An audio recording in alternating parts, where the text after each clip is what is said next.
Welcome to Healthcare du Jour, where we dish up and digest the latest in healthcare. For the next 30 minutes, sit back as we bring you insight, commentary, and discussion on trending topics to the table, all expertly served up by our host and his guests. Healthcare du Jour is brought to you by Carium, the telehealth platform enabling healthcare's digital transformation, helping you care for people within the fabric of their daily lives. Now here's your host, Matt Fisher. Welcome back, and thank you for joining as we dive into the hottest topics in healthcare. I'm your host, Matt Fisher. On the menu today is Ansely Dalbo, founder of What to Know. Ansely, welcome to the show. Thank you so much. It's a pleasure to be here. So, Ansely, what I always like to do before getting into the main part of my conversation is to give my guests a chance to provide more of an introduction in terms of who they are and what they do. So the floor is yours. Thank you. So as you said, I'm the CEO of What to Know, and my company creates patient education resources for people living with type 2 diabetes and people living with obesity. And over the past 7 years, we've had the privilege of interviewing over 200 healthcare professionals in North America. And we work to bring kind of their wisdom and expertise to people living with chronic disease through engaging videos and podcast episodes. So, Ansely, also before we kind of turn into, maybe I think exploring what patient education really means and kind of the areas you focus on, what first got you into the healthcare industry? So I worked with Walmart Pharmacy for about 11 years on their private label diabetes brand, which is called Rely On. And that experience just created a tremendous passion in me for helping people who live with type 2 diabetes. I don't think we do a great job in the US with treating chronic disease. People often feel overwhelmed by all the information there is out there. They're confused about where to start. And so our mission is really making engaging and relevant health education available to people everywhere. Yeah, so I think that probably then feeds into kind of your approach to patient education. So I would be very interested to know, how do you go about making that content engaging and I suspect also a lot easier to understand because I think as you're alluding to, it can be very overwhelming when you get materials, especially when you're probably processing what's happening to you from a healthcare perspective. So it's, how do you go about helping individuals with that process? So we really work to choose healthcare professionals to interview and create content with who understand kind of like what that person is up against, that, they're dealing with a lot of different things in their lives, not just the health condition that they have. So we kind of start there. We really choose experts who understand that this is just one part of a person's often complicated, messy lives, like we all have. And then we really work to focus on making things actionable. So really education is valuable to the degree that someone can watch a video or read an article and say, okay, I'm clear that this is the next step I need to take, or this is the change I'm going to explore making. So that's really what we're focused on. How can someone translate important topics about a given condition and turn it into something that they can do in their lives?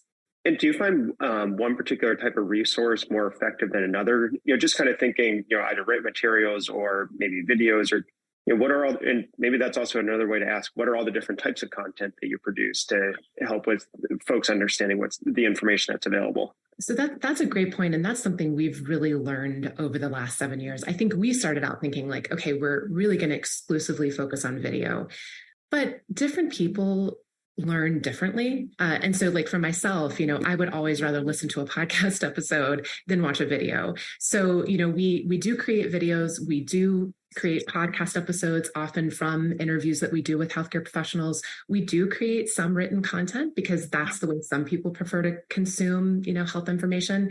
And then we do also have a lot of infographics. So like really trying to turn what can be something complicated into a visual that is often a lot easier to absorb. So we find that, different people want to consume things differently. And so we want to make sure however they want to learn, we're making the information available to them through that way.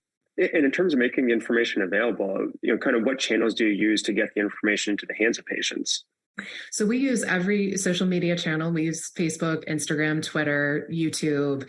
We have done a little bit of TikTok. We're not, I think I'm a little too old to be like right on TikTok, but we really That was one of our insights kind of initially when we first launched Diabetes What to Know in 2015 was, we want to be where people are. We know they're on Facebook. We know now they're on Instagram. We know they're on Twitter. So we want to fit into their lives as opposed to expecting them to find our website somehow. We want to engage with them on their terms. So we deliver education through email, and we've recently added text messaging, again, because we know, that's what people are already doing. So how can we make it convenient for them? And I think that's a great point. As you said, it's, not only is every person going to learn in a different way, but they also want to access the information in a different way. So, I suspect that's also one of the bigger challenges is being able to figure out how that individual wants to get the information in what form, and then be able to present it to them that way. Exactly. And you said earlier, how do you make sure it's engaging? And I think we do that by looking at the data. So how much of a video does someone watch? How far in an article does someone scroll on our website? And, this takes a lot of humility to say like, oh, we worked so hard on this video and man, people aren't watching very much of it. But we do look at that data very closely. And then very often we will go back to the drawing board and say, okay, our first attempt didn't work. How are we going to modify this to make sure it's something that's engaging to people? So really, we kind of rely on our audience to tell us what's doing the job at conveying this information in a way that people want to consume it. And that's ultimately the only marker that matters. Yeah, no, and I think that makes a lot of sense because I think, as you just said, you could be producing what you think is amazing content, but if it's not something that people are actually engaging with, then the value probably isn't where you were hoping it would be. Exactly. No, that's exactly. So kind of thinking about all that, we haven't even really gotten into it, but kind of what types of content are you creating? Like kind of what areas do you focus on to help provide that education to patients?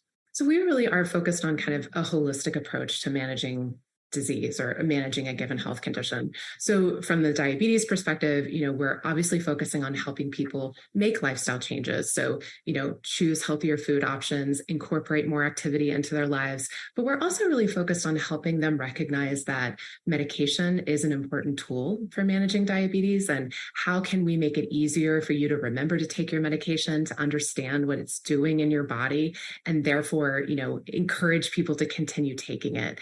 Because often people with type 2 feel like, my only goal is I want to get off medication.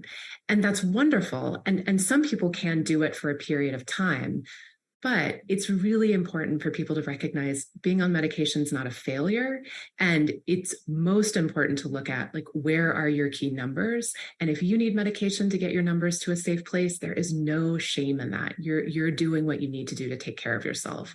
So often I feel like, our work is as much kind of changing attitudes or opening people's minds to kind of the reality of what it takes to manage a chronic disease. Yeah, and kind of that opening of minds to help kind of pursue or maybe better embrace lifestyle changes, is very fascinating. And when you're talking about lifestyle changes, kind of, do you have any examples in terms of, what type of information you're helping to provide on that front? Well, a whole bunch of different things. I mean, number one, I would say for both our type 2 diabetes audience and our audience of folks living with obesity or excess weight, one of the main lifestyle changes we really want to encourage people to make, to whatever degree possible, is to eat fewer ultra-processed foods. And, that is pretty concrete. Like, most people can kind of get their heads around it. And so then, we're working with healthcare professionals to really help people understand why that's important, and also how to do it. So, going cold turkey and saying, like, I'm not going to eat any more ultra-processed foods ever again, that's not sustainable. So how can we help someone make small changes, change after change after change, that can lead to transformation over time? Yeah, no, that incremental approach definitely makes sense because, as you said, it's, I think the very rare person who can just one day wake up and decide, okay, I'm making this major change to my life. For most of us, it's, step by step, understanding that there might be a step or two backwards along that path too. Exactly. Helping people understand how to think about setbacks is sometimes, I think, one of the most important things we do, because there's such a temptation in our Western world to really embrace all or nothing thinking. Either I'm going to do it perfectly or I'm not going to do it at all. And the more we can help people kind of move away from that and recognize like there are just going to be days where things don't go the way you want them to go. And what do you do next is really where the rubber meets the road. Yeah. And then kind of picking up on, the broader area that you're talking about there around, healthy eating or nutrition. I think nutrition doesn't necessarily get all the attention that it probably deserves. So, thinking at the highest level, can you help break down, how nutrition impacts healthcare and also, chronic illness management or, just the overall kind of healthcare setting? So, I think there's a profound connection between nutrition and health. And I think most people kind of intuitively understand that. I think it was Hippocrates in 440 BC who said, let food be thy medicine. And there's definitely a lot of evidence, many studies that show that certain eating patterns like the Mediterranean diet or certain versions of the DASH diet, they can improve a range of risk factors for chronic disease. They can reduce long-term weight gain, and they're also associated kind of with lower risk of clinical events. So I was a little surprised recently when Dr. Robert Califf, he's the director of the FDA, he recently referred to kind of diet-related disease. And that really underscores how linked kind of nutrition and health are. Having said that, and I am certainly very passionate about nutrition, I do just want to underscore like diabetes, obesity, those are complex conditions, which we still have a lot more to learn about. So I don't want to perpetuate the stigma that so often accompanies those conditions that says like, poor choices and unhealthy behaviors are what cause obesity and diabetes. So that view really oversimplifies these very complex biological conditions and kind of overlooks things like genetics or medications that can cause weight gain or cause disease, or things like, a person's socioeconomic status or their environment. All of those things can lead to disease. So nutrition is fundamental for good health, but it's also one part of kind of a complex picture when it comes to who develops chronic disease. Yeah, and kind of, looking at that complex picture, as you said, can understanding kind of the nutrition that an individual is getting or able to obtain also help to, I would say probably better inform, maybe some of those other factors that you were just mentioning? Yes, I do think so. I mean, I do think kind of, where a person is currently based on their environment, where they live, what foods are accessible. I'm always amazed, when we get questions from people with type 2 saying, either I live an hour away from a grocery store, or I'm a truck driver and I don't have a way really to store healthy foods. People are up against some pretty significant environmental challenges when it comes to making healthy choices. So I think the more clinicians, doctors, dietitians can kind of recognize where someone is and what they're up against, then we can really start making specific recommendations that can help them overcome the hurdles that may be in the way of making the choices they want to make. No, and kind of, as you said, being able to kind of suss out all those hurdles, how do you, when you obtain that, how does that impact your delivery of information about, the nutritional choices or lifestyle kind of changes that are possible, kind of connecting it back to part of our earlier conversation?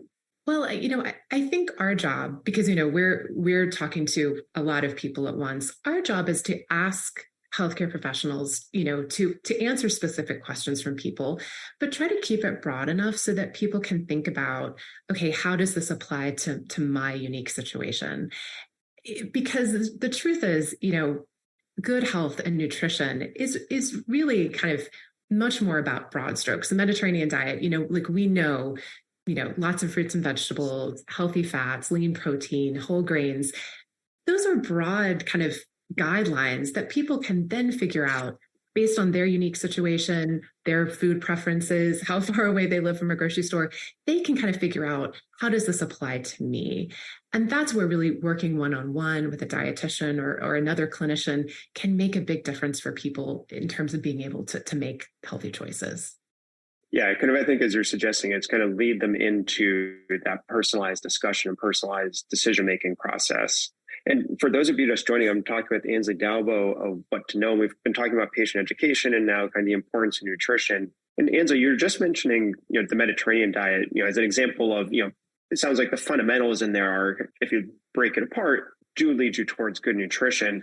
But I guess that kind of also leads into a direction of, how do like fad diets or, other, particular avenues for nutrition that maybe strike a viral chord in media impact the ability to deliver helpful information about nutrition? Yeah, so that's a great question. Before we talk about fad diets, there was a recent paper by Dr. Mozaffarian out of Tufts, and what he said really stuck with me. Essentially, what he said is that an eating pattern that's cardioprotective, or that leads to good health, is much more characterized by the healthy food that it includes, rather than specific items that are to be avoided. And I think if we want to take that as a philosophy of like, why fad diets aren't great, it's because it's a much bigger picture. It's about a lifestyle that prioritizes foods that nourish our bodies, rather than like kind of very simplistically like labeling foods as good or bad. So fad diets are eating approaches that usually claim crazy results, like fast weight loss, lose this number of pounds in a certain time frame, which, we all know isn't realistic. But they are also usually plans that tend to be pretty restrictive, like don't eat these foods or only eat this food group. And those just really aren't sustainable over the long run. So, I think the classic fad diet would be something like the grapefruit diet or the cabbage soup diet, something that really like no one can stick to over the long run, and that will lead to only weight loss in the short term. And they lead to weight loss because there's so few foods you can eat that you're naturally just going to be eating fewer calories. But you're not really learning anything about kind of like fueling your body with nourishing foods. And those approaches can often lead to kind of disordered thinking about food, which really has a big cost over the long term. Yeah, kind of continuing on that path, as you said, if if fad diet is very restrictive, it sounds like then you're probably also not getting the full scope of nutritional components or elements that you need to kind of fuel sustainable improvement and lifestyle improvement in the long term. Yeah, you said how do fad diets kind of lead to misconceptions about nutrition? Really, the way they do that is by focusing on like, this nutrient or this food group is good or bad. And, that's just like really not the way, nutrition, that's not reflective of what we understand about nutrition today. We understand it is about so much more than just like single, food groups. We've kind of definitely moved away from kind of like the low fat eating approach, or even the low carb eating approach. We understand it's much more about the quality of food, like the variety of your diet, how balanced your meals are. And, kind of are you eating mindfully? Are you eating with friends and family? That it even goes beyond the specific nutrient value of a given meal. And you just use a very interesting term of eating mindfully. So could you help unpack that a little bit more? Because I'd be very interested to know like what that fully encompasses. Well, I think, in today's world, and I'm guilty of it too, we eat while we're doing something else. We eat while we're on our phones, or we eat while we're watching TV. We eat in the car. And we're kind of like missing out on the opportunity to like really enjoy the food we're eating. So, I think sometimes, when we talk a lot in our materials about emotional eating, because a lot of people with diabetes or obesity, say that they struggle with emotional eating. And that comes from that kind of like black or white, like good or bad thinking, like I never can have a piece of cake. And so sometimes I'll, just say, oh, forget it. I'm just going to go ahead and eat this piece of cake, and I'm going to eat it as fast as I can because I feel guilty about it. And what we would encourage is, like build treats into your meal plan. If, for someone's birthday, if you want to have a piece of cake, like sit down and enjoy that piece of cake, like really taste the flavors, enjoy every aspect of eating it. And that really, it builds trust in yourself, and it also reminds you like, this isn't about deprivation. This is about adding more healthful foods into your diet rather than focusing on what you can't have. So to answer your question, mindful eating is really about like paying attention to what we're eating while we're eating it, focusing on flavor, and really enjoying the experience, making food the source of kind of joy that it should be, rather than just as simple as like, it has this many carbs, it has this much fat, etc. Yeah, so it sounds like it's really, basically stop, take a moment and focus on what you're doing at that particular moment. And I think, as you said, which allows you to kind of slow down and really, and again, to repeat what you said, to enjoy what you're doing and enjoy, the experience, as opposed to just rushing through it off to the next activity. That's perfectly said. Yes. Yeah, have you encountered any particular ways or made a particular but kind of effective means of communicating to help people understand the importance of doing that and to be able to drive effective behavioral change to do that? And and then kind of what feedback do you get as people start making that shift? So first part of your question, I think, again, we're all about gradual, small change, choosing one thing. So, what we typically encourage people is, choose a meal where you're not super busy. So usually not breakfast or lunch, but maybe it's dinner, and, focus on sitting down at the table, ideally with friends or family members, and making it an experience, so really tasting the food, really enjoying the company. Start there. And maybe that doesn't happen every night. Maybe that happens 3 nights a week. People have crazy lives, but really starting with that. Or maybe, if there's a meal where you're just eating by yourself, maybe it's lunch, really focus on sitting down at the table, tasting the foods and enjoying it that way. And when we break it down that way, A, it feels more doable, but B, people really do report how often it is that they don't even really taste the food that they're eating because their minds are elsewhere, or they're distracted looking at a device, or they're just thinking about the next thing. And so, that really helps people pay attention to, like, do I enjoy this food? Does it feel nourishing to my body? And that can really be a really important foundation for change. Yeah, and I think kind of, as you just said, it's, once you actually then start to focus, you actually get to see the impact. And I really liked what you just said of, figuring out, do I actually enjoy this? Is it something I actually that I like? I probably would go hand in hand with that, keep eating, or do I need to find a shift or a modification? So it's something that will encourage me not to speed through it, but actually sit and savor and, really feel the experience. One psychologist that we spoke to, he said something this was like 6 years ago, but it has always resonated with me. He was like, if you're having a treat, it's the first couple of bites that taste the best. And he was like, and when someone is really being mindful, they can notice that when they get like halfway through, it's like, yeah, I'm kind of good. You're giving yourself time for your satiety feelings to kick in, like, oh, I feel full, I've had enough. Whereas if we kind of go with that mindless, fork to mouth emotion, it's easy to eat everything on our plate and then look down and be like, I don't remember eating any of this. So it is a really nice way to kind of get back in touch with, the experience of eating, the feeling of enjoyment, and just paying attention to what we're doing. Yeah, kind of, as you said, that statement really stuck with you. So, as you've gone and developed and learned more about nutrition, or kind of all the interconnected pieces that you've been looking on, what other pieces of information have been most surprising to you, or have just, kind of stuck with you the most? I think the thing that has stuck with me the most, and I'm going to bring it up again, is ultra processed foods and the degree to which they cause weight gain, they cause disease. I think it's so easy for conversations about nutrition to get lost in carbs versus fat versus protein.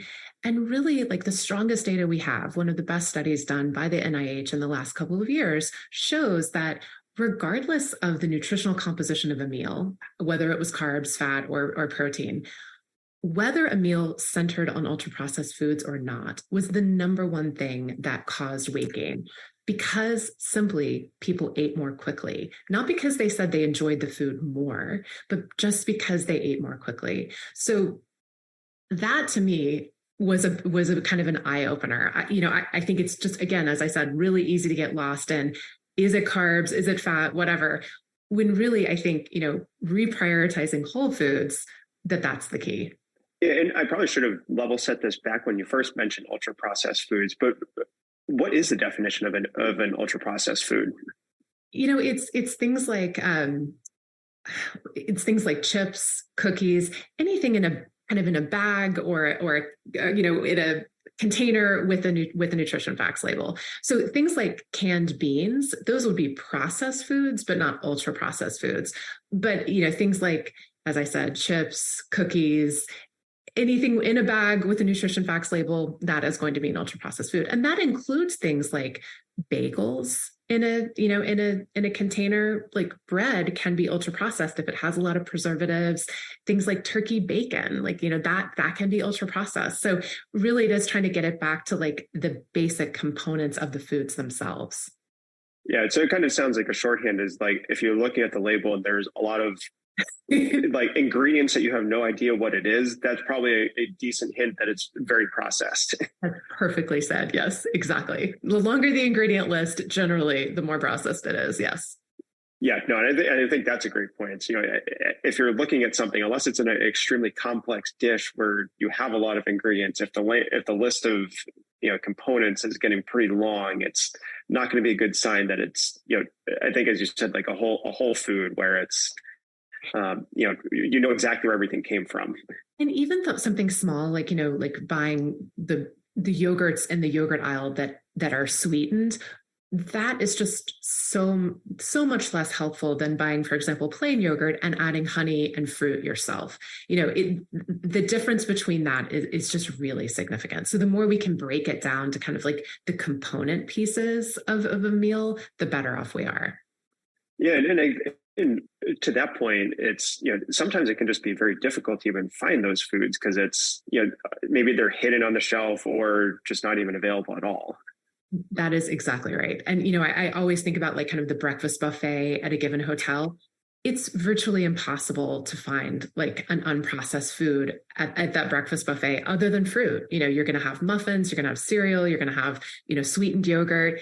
And that is really one of the true challenges to healthy eating today, is just the lack of healthy unprocessed food that's widely available.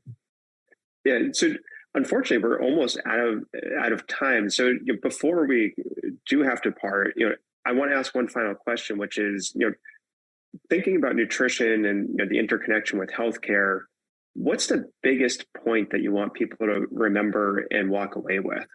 The biggest point that I would want people to focus on is understanding that nutrition is fundamental for good health. We should be incorporating it more into our healthcare system currently. Our company is doing a partnership right now with Remedy, which is a digital health company, trying to create nutrition modules that are easy for clinicians to help patients with at the point of care. But I also want to stress that nutrition is just one component of disease management. So if you have a condition like diabetes or obesity, just recognizing that diet alone may not be enough to kind of get you where you need to go. And there is no shame in that. That's just kind of the nature of the way our bodies work. Yeah, no, I think that kind of whole approach and understanding all the interconnections is very important. But as I said, believe it or not, we are already out of time. I want to thank my guest, Ansely Dalbo, for a great conversation today. Thank you so much, Matt. It's been a pleasure. And thank you to everyone listening. Keep the dialogue going and connect with me at #HCDEJURE. I'm Matt Fisher. Until next time.